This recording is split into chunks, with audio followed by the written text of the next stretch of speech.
omeprazole waa daawo gaaska loo isticmaalo oo qayb ka ah group loo yaqaano proton pump inhibitors. omeprazole waxaa la siiyaa bukaanada gaaska qaba, bukaanada qaba ulcerska.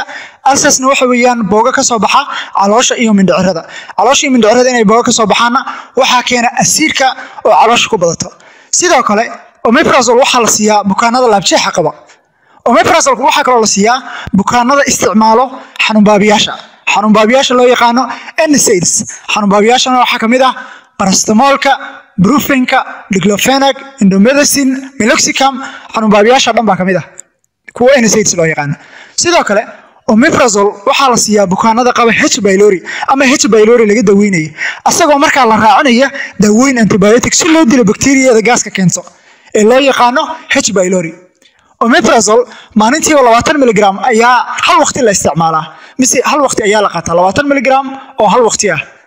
inta maalmood ee uu bukaanka dawadan isticmaalayana waxa ay ku xiran tahay xanuunka laga daweynayo. sidoo kale waxaan u gudbaynaa side effects mise saameynta gaarka ah ee ay dawadani leedahay. daawada omeprazole loo yaqaano saameynta gaarka ee ay leedahay. omeprazole wuu saameyn badan yahay.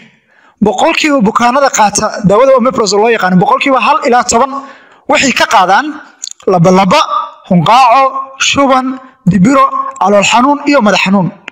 sidoo kale cilmi baaris la sameeyay ayaa waxa lagu ogaaday in qofka hadduu omeprazole si joogto u qaato muddo sanad ah, hadduu si joogto omeprazole u qaato in ay ku keeni karto lafiis inay jilcaan kadibna uu qofka khatar u galayo inuu jabo ama wax loo yaqaano osteoporosis ayay ku keentaa. sababtoo ah waxay xanibaysaa omeprazole nuugitaanka ay lafaha nuugayaan ama ay dib u qaadanayaan calciumka. sidoo kale waxay yareysaa fitamiinka loo yaqaano vitamin B12 ayay yareynaysaa. omeprazole waa ka halkaas ayaan kusoo koobiyaa. subscribe to my YouTube channel, follow me on TikTok, halila socdo.